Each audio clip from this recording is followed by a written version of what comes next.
Hi there, welcome back to another video for a weekly video series.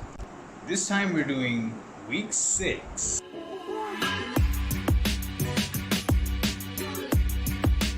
So to kick off on Monday the 14th of September 2020, we began with our weekly meeting, and this time it was meeting number 3. So it was my turn to revisit our previous mini law meetings and also to update this week's mini law meetings. So following the meeting was the continuation of our database project as well as our funneling refinement.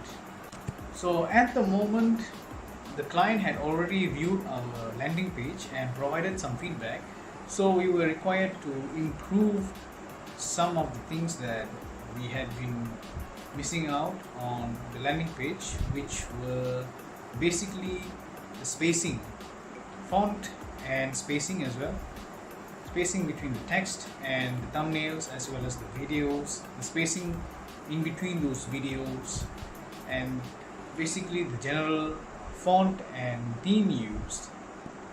So the next day, it's Tuesday, we have an update from the client in which the client wants to include sliders on the landing page. So therefore we attempted to do so.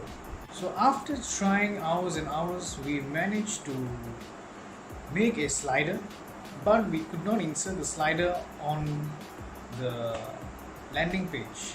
You can do that on a website, but you can't do that on a landing page, because a landing page is basically a form. And even to use sliders, you really need to get access to the web page file, a folder in which you will be generated when you are creating your own website. So this is basically done by web owners, the website owner or a web developer, in which we did not have that privilege. No sliders were inserted into the landing page.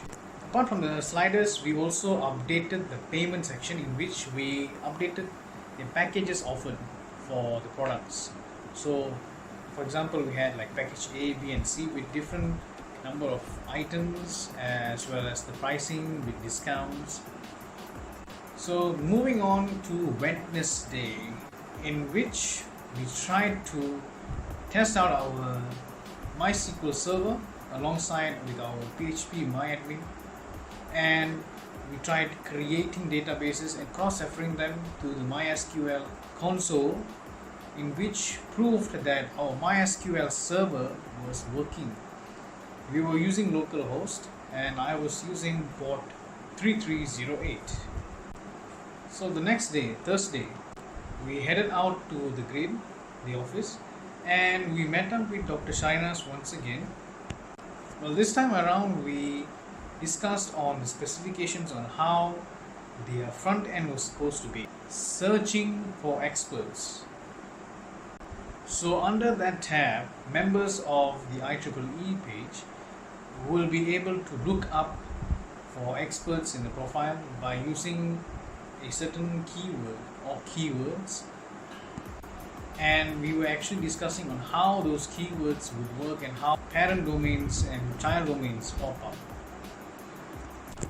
Also, we presented a small flowchart for doctor to check whether our program flow was correct or not.